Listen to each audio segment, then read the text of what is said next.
명말 4대 고승 같은 경우는 삼교통합 중심으로 하고 그다음에 정토종이 점점점 정토가 세진다는 얘기는 불교적인 사상이라든가 이런 색깔들이 많이 떨어졌다더라. 그리고 사상이라든가 이런 것들이 낮아질 수밖에 없는 거는 사실은 그 연원을 거슬러 올라가며 당나라 때 회창범난 때 한번 싹쓸이를 당했고 그래서 깊이 있는 것들이 많이 사라졌고 일단 사라지게 됐고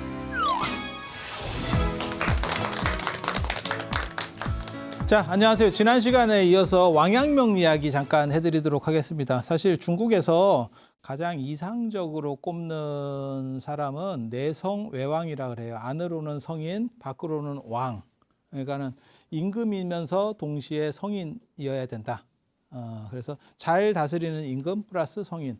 그리고 이제 그런 거는 임금만 가능한 거고 군주만 가능한 거고 그러니까 황제만 가능한 거고 그다음에 재상한테는 무슨 표현을 쓰냐면 출장입상이라고 합니다. 출장입상. 신하한테는. 그래서 나가면 장군, 그다음에 안으로 들어오면 재상. 거기에 가장 부합하는 역사적 인물이 어떻게 보면 저 왕양명. 그다음에 우리나라는 이제 뭐 거기까지는 이루어지지 않았지만 율곡 같은 사람이 그럴 수도 있지 않았을까라는 얘기를 하면서 거기에 이제 이렇게 부가되는 이야기가 율곡의 10만 양병설 뭐 이렇게. 근데 알고 보니까 그런 거는 율곡이 별로 주장한 적이 없죠. 예, 그건 그냥 이렇게 약간 떠돌아서 붙은 이야기고 이제 그렇다 카드라만 있는 이야기고 사실은 잘 안 찾아지는 그런 부분입니다. 그래서 율곡 정도면 그렇게 할 수 있지 않았을까라는 생각들을 하는 거예요. 그래서 율곡하고 퇴계하고는 약간 다릅니다. 퇴계는 교육자 같은, 그러니까 학자적인 측면이 강했던 사람이고, 율곡 같은 사람은 이제 좀 현실에서도 좀 더 뭔가를 해보려고 했던 사람이고, 더 현실적인 사람이 정약용인데 우리가 정약용은 골로 보냈지. 그래서 열심히 다산초당에서 강진에서 책을 썼지. 열심히 책을 썼지. 나 그런 분들이 한번 현실적인 데서 한번 펼쳐봤으면 하는 아쉬움이 있어요. 진짜 그 사람의 방식이 통했을까? 그러니까 목민심서처럼 할 수 있을까? 이제 삼표일서라고 그래가지고 뭐 후문심서, 뭐 목민심서, 뭐 이런 얘기들이 있는데 그게 이제 진짜 됐을까? 몰라. 그냥 글로만 보면 이상적인 거니까. 네가 현실에서 할 수 있느냐고. 저는 지난 시간에도 그런 얘기 했잖아요. 교수들이 책 쓰고 이론에 발달을 해서 현실에서 과연 되느냐의 문제는 완전히 다른 거니까. 그래서 왕양명은 아무튼 그거를 구현한 가장 흡사한 인물입니다. 가장 흡사한 인물. 재상까지는 못했어요. 재상까지는 못했어요. 그리고 왕양명의 철학에 있어서 제일 제가 좋아하는 거는 사상마연이라고 하는 부분이에요. 사상마연. 일 위에서 배운다. 저도 그런 얘기를 했거든요. 제가 예전에 강사를 처음 할 때 박사학위 되기 전에 강사를 했어요. 그래서 제가 뭐라고 우리 선생님한테 말씀을 드렸냐면 제가 박사를 못 받았는데 강사를 한다는 게 됩니까? 저는 박사를 받고 나서 강사를 하겠습니다. 라고 했더니 그 선생님이 뭐라고 말씀하셨냐면 교학상장. 많이 들어본 얘기죠. 이렇게 가르치면서 배우는 거예요. 그렇게 해서 하면서 정리하시면 됩니다. 라고 얘기를 하더라고요. 지금은 시대가 바뀌어갖고 박사가 너무 지천이라 박사를 받고도 강사를 못 해요.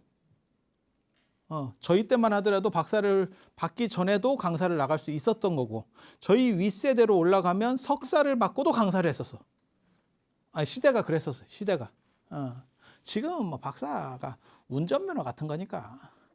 우리 운전면허 많잖아. 난 중장비 면허 뭐 해가지고 그냥 막 면허가 많아. 지금은 그런 시절이니까. 예전에는 박사하면 진짜 이승만 대통령이 될 수 있었던 것도 그 당시 박사였기 때문에 가능한, 물론 다른 역할들도 있었지만 그것도 상당한 비중을, 그래서 우리가 이승만 박사라는 표현을 상당히 많이 쓰잖아요. 대통령을 역임하시고 대통령을 하셨던 분이지만 그런데도 불구하고 이승만 박사라는 표현을, 그러니까 그게 굉장히 큰 타이틀이었던 거죠. 그 시절에는. 그래서 시대가 다 바뀌는 거죠. 시대가 바뀌는 거죠. 그래서 이 양반은 일 위해서 배운다. 저는 저 말을 굉장히 멋있게 생각을 해요.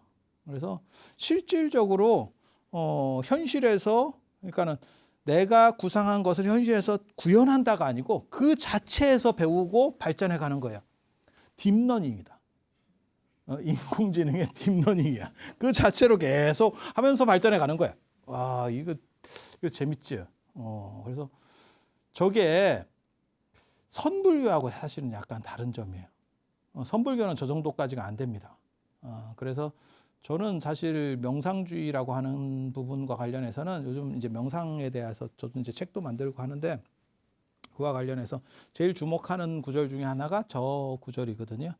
그래서 명상을 통해서 사람이 행복한 게 문제가 아니고 현실적 스트레스를 극복하고 더 강력하게 현실과 충돌할 수 있어야 된다. 그거야말로 진정한 명상의 힘이다. 그래서 한 발 물러나서 관조해서 보고 이런 것들은 사실은 별 필요가 없다라고 생각하는 거예요. 그거는 패배자의 명상. 그 다음에 안 그러면 느린 명상이죠. 한 발 물러나서 속편한 건, 야, 강 건너 굴구경하면 속편하는 거는 다 속편해. 왜 내 게 아니니까. 그런데 강 건너 불구경이 아니고 내 집 불을 내가 끄는 상황에서 내가 학문적 수양을 하고 마음이 흔들리지 않는다. 야, 그거는 진짜 대단한 거지. 사상마인이 그런 걸 얘기하는 거예요. 그래서 진짜 필요한 명상이라고 하는 것은 쉬면서 가고 뭐 이렇게 어떤 수행단체 속에서 뭘 하고 그게 아니고 지금 네가 스트레스 속에 있는 그 직장 생활을 하고 힘든 상황 속을 관통해 갈 수 있는 명상의 힘. 그걸 얘기하는 거는 사상마연밖에 없다. 저는 개인적으로 그렇게 생각하거든요. 그래서 저 대목을 굉장히 주목합니다. 그리고 저 사람은 실제로 그걸 했지. 전쟁터 같이 거지 같은 상황이 어디 있겠어. 혼란하고 그다음에 계략이 난무하고 별 미친 짓이 다 벌어지는 게 전쟁터인데 그 안에서 자기가 그거를 실질적으로 하고 교육도 시켜요. 전쟁에서 지휘하면서 애들 교육을 시켜. 굉장히 재밌습니다, 이 사람. 그 사람 이렇게 해서 이제 모아놓은 책이 나중에 전습록이라고. 전습록이라고. 근데 뭐 책 자체는 그렇게까지 진귀하진 않아. 읽어보면 이유가 뭐냐면 책 쓸 시간이 없었어. 유배를 한 번 더 갔어야 돼. 다산처럼 한 5년 빵 유배를 한 번 갔으면 야, 책도 좋았을 거야. 근데 그냥 수업을 하고 옆에 사람들이 이렇게 약간 써머리한 걸로 정리해서 책을 만들어 주니까 책이 떨어져. 좀 안타깝지.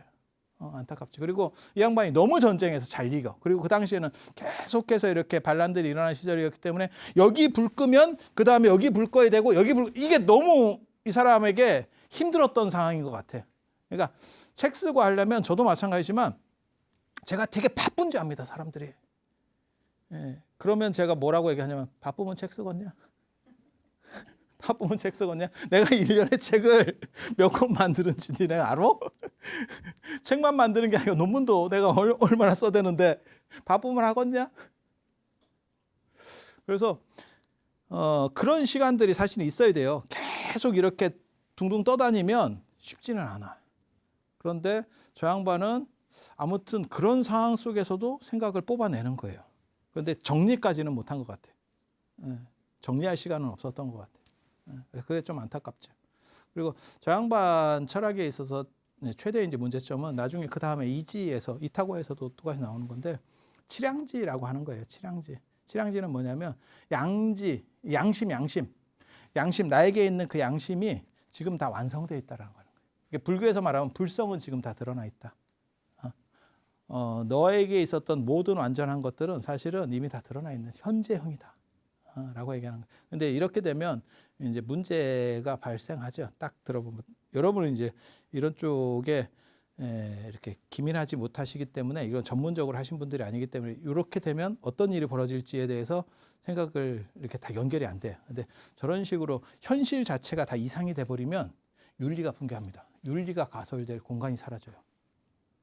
그러니까 원효라든지 안 그러면 경허 스님이라든지 이런 분들의 행동 방식에서 나타나는 것도 똑같아요. 윤리가 가설된 공간이 없는 거예요. 그래서 내가 하면 전체가 로맨스가 될 수 있는 거예요. 이 세상에 깨달음 아닌 것이 없으니까. 이 세상에 뭐 더럽고 깨끗한 것도 없는 거야. 다 깨달은 거야. 그러면 윤리 도덕적으로 살아야 될 필요성은 뭐가 있어? 라는 거에 걸리게 돼요. 이제 그래서 양명학이 나중에 이제 발전해 가다 보면 어떤 일이 벌어지냐면 양명 좌파들이 마치 선불교에서도 마찬가지예요. 선승들 중에서도 약간 기괴한 삶을 사는 사람들이 있어. 그런 걸 보고 괴각이라 그러는데 좋게 말하면 기인, 나쁘게 말하면 또라이입니다. 그런 식의 삶을 사는 사람들이 있어. 그게 저런 논리 모순을 제대로 이해하지 못했을 때 나타나는 현상이에요. 근데 부처님은 뭐라고 말씀하시냐면 그런 거죠. 그러니까 서산대사 기록에 나올 거예요. 뭐라고 나오냐면 율이라고 하는 거는 부처님의 그냥 행동이에요. 그러니까 부처님이 내가 율을 지키려고 하는 게 아니야. 머릿속에 내가 딱 해서 지키려고 하는 게 아니고 깨달은 사람이 그냥 행동하면 그게 율이 되는 거예요. 계율이 되는 거지. 내가 요거는 해야 되고 요거는 안 해야 되고 요거는 문제성이 있고 이렇게 하는 게 아니야.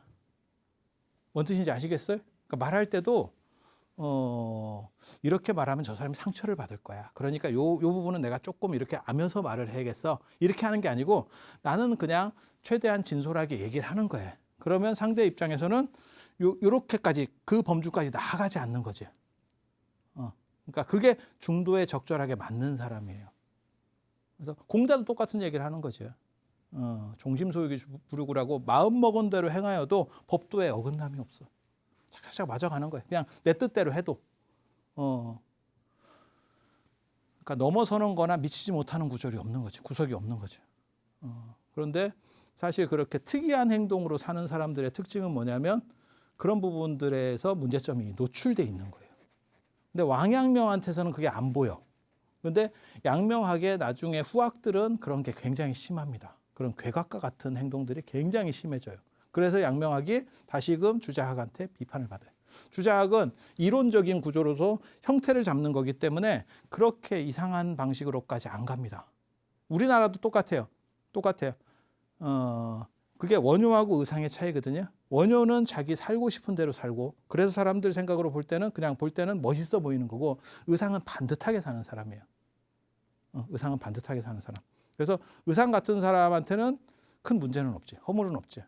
그래서 제가 그런 얘기 하잖아요. 원효는 스스로 나서서 요속궁으로 간 사람이고 뻐꾸기를 날려서 간 사람이에요. 그리고 의상은 선묘가 죽자고 따라와서 결국 나중에 자살합니다. 그런데도 안 돌아봤던 사람이에요. 차이가 크죠. 근데 깨달음의 상황은 잘 모르겠고 일단 사회적 가치라든지 안 그러면 우리가 이상인격으로 이렇게 받들어야 되는 상황에서는 의상이 타당한 거예요. 그리고 이런 의상과들이 큰 문제를 일으키지 않아. 그래서 주자학이 다시 양명학을 비판할 수 있게 되는 거예요. 그래서 이 둘이 치고받고 싸워요. 치고받고 싸우지만 결국 이제 청나라가 들어온다더라. 또 그분들이 오신다더라. 중국 그 역사 보면 되게 재밌죠. 송나라 때도 마찬가지예요. 금나라하고 이렇게 하고 있다가 징기스칸이 내려오면 경기 끝 이렇게 가는 거고 또 나름 명나라 안에서 자기네들이 이렇게 치고받고 성리학하고 주자학하고 이렇게 싸우고 있다가 아니, 성리학하고 주자하고 똑같은 건데 싸우면 안 되지. 양명하고 성리학하고 싸우고 있다가 결국 또 다른 분이 오셔가지고 이렇게 싸대기를 한번 딱 내리면 애들이 끝 이렇게 재밌습니다.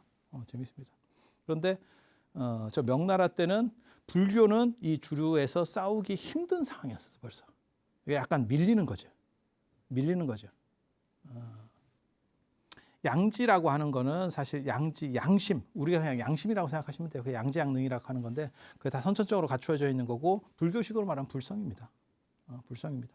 그 불성은 가리워져 있는 것이 아니고 다 드러나 있고 현재형이야. 그래서 현성양지라는 말이 나오는 거예요. 현성양지. 선종에서도 그런 얘기가 있습니다. 현성공안. 공안이라고 하는 것은 지금 다 완성이 돼 있다. 화두라고 하는 건 지금 다 완성이 돼 있는 거지 참구 대상이 아니다. 이 정도 논리 구조까지 전개가 돼요. 근데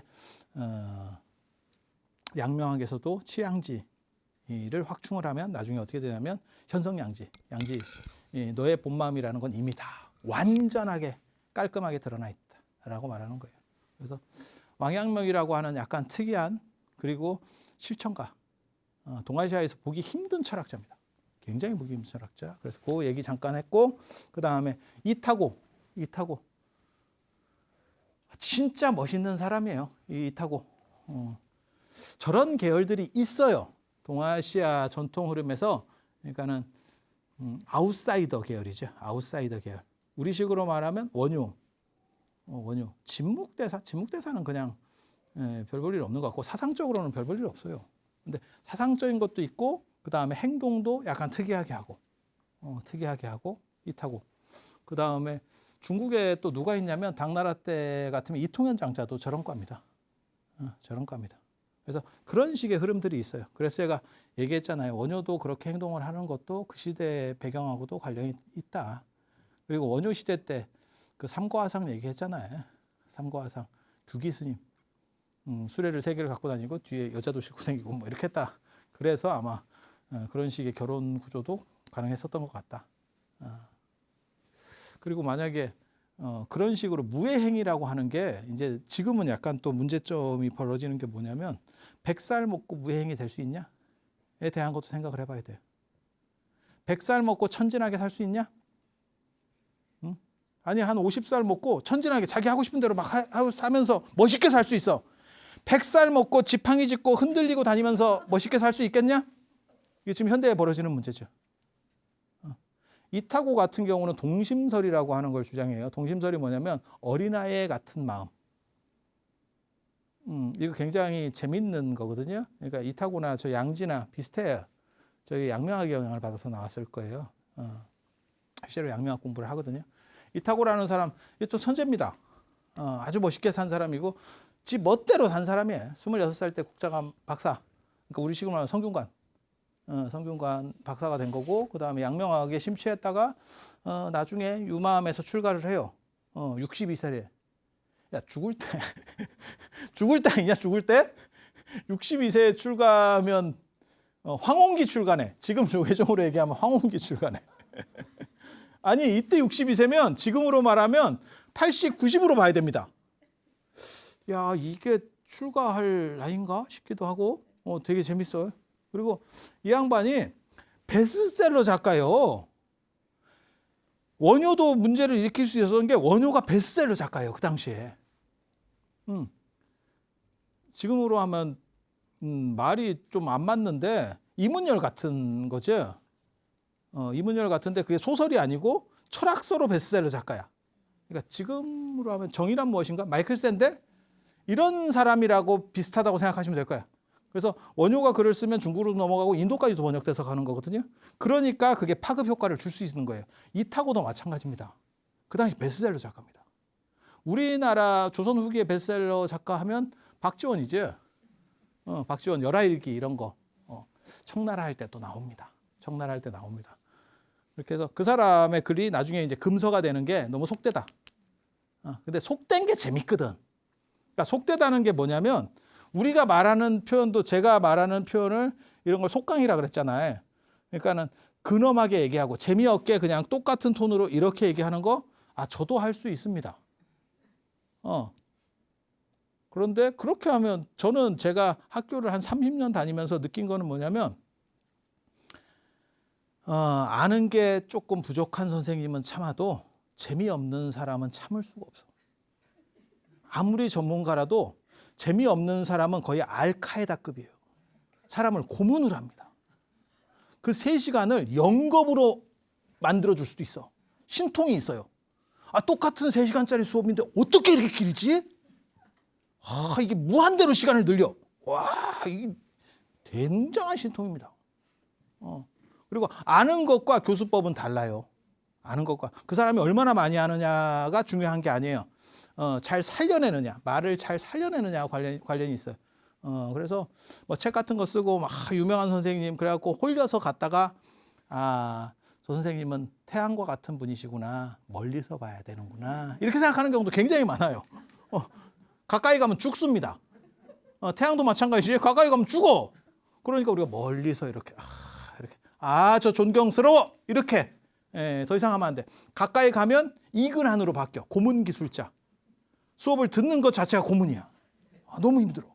너무 힘들어. 그래서 우리 같은 스타일들이 이런 걸 이제 속강이라고 하는데, 그러니까는 그러니까 좀 저렴한 표현들을 하면서 사람을 이렇게 가는 거지, 다가가는 거지. 그러니까 외연이 훨씬 더 넓어져요. 이런 사람들의 특징이. 그래서 이지 같은 경우가 베스트셀러 작가입니다. 그 당시에. 근데 철학서를 가지고 베스트셀러 작가야. 굉장히 어렵죠. 굉장히 어렵죠. 무거운 주제를 모든 사람에게 파급 효과를. 그래서 정부에서도 굉장히 싫어합니다. 왜? 또 베스트셀러 작가인 동시에 선동가 비슷하거든, 이 사람이. 예, 사회 개혁가, 선동가. 뭐. 책 이름도 아주 그지 같아요. 분서 내 책은 불태워라. 불태워라. 책 이름이 불태워라야. 야, 내 거 불태워. 야, 내 거 불태워. 법정 스님이 돌아가시기 전에 원고 출판하지 말고 뭐 이런 말씀하시고 여기는 야 싸질러. 되게 재밌지 않아요? 그리고 장서라는 책도 있어요. 짱 박어라. 보여주지 마라. 이거 굉장한 자신감이에요. 저렇게 보지 말라니까, 너만 보라니까, 불태워, 다 없애버려. 그래도 사람들이 봐. 야, 부럽습니다. 같이 책 내는 사람 입장에서 우리는 책 한 권 나오면 어떻게 해서 노출 빈도를 높여서 몇 권이라도 해야 되겠다. 분서가 불을 태워서 없애는 게 아니고 환하게 비춰서 좀 더 잘 나갔으면 이라는 거 우리 저렴한 생각. 저 사람 저렇게 해도. 제가 전에 그런 얘기 해드렸잖아요. 하이데커 되게 인사성 발언, 전 세계에서 가장 인사성 발언 철학자 하이데커. 하이잖아, 하이. 근데 이 하이데커가 그 얘기를 했다니까요. 그러니까 독일 철학자인데 나는 영어 같은 저런 저속한 언어로 내 책이 번역되는 것을 원치 않는다. 번역하지 마라. 야, 진짜 멋있는 사람이지. 우리는 미국에서 내 책 번역해준. 오케이. 내가 불사를 해서라도 어느 정도 보전 처리해줄게. 너 돈 내가 좀 어느 정도 대줄게. 이렇게 하겠지. 아니 그렇지 않을까? 근데 하이데커는 나는 저런 저급한 언어, 저런 놈들, 저런 문화 떨어지는 저런 놈들이 내 책 번역해서 읽는 거 자체가 싫어. 기분 나빠. 그렇게 했는데도 다 번역됐지. 왜? 필요하니까. 분서로 책 제목을 정했는데 분서가 저도 읽었잖아. 어떻게 해야 불을 태우지? 근데 재미는 없어요. 왜냐하면 지금하고 시대가 다르니까. 그때 재밌는 게 홍길동전 그때나 재밌었지. 지금 재밌겠어. 홍길동전 하면 홍길동이 근데 신출귀몰한 건 맞잖아.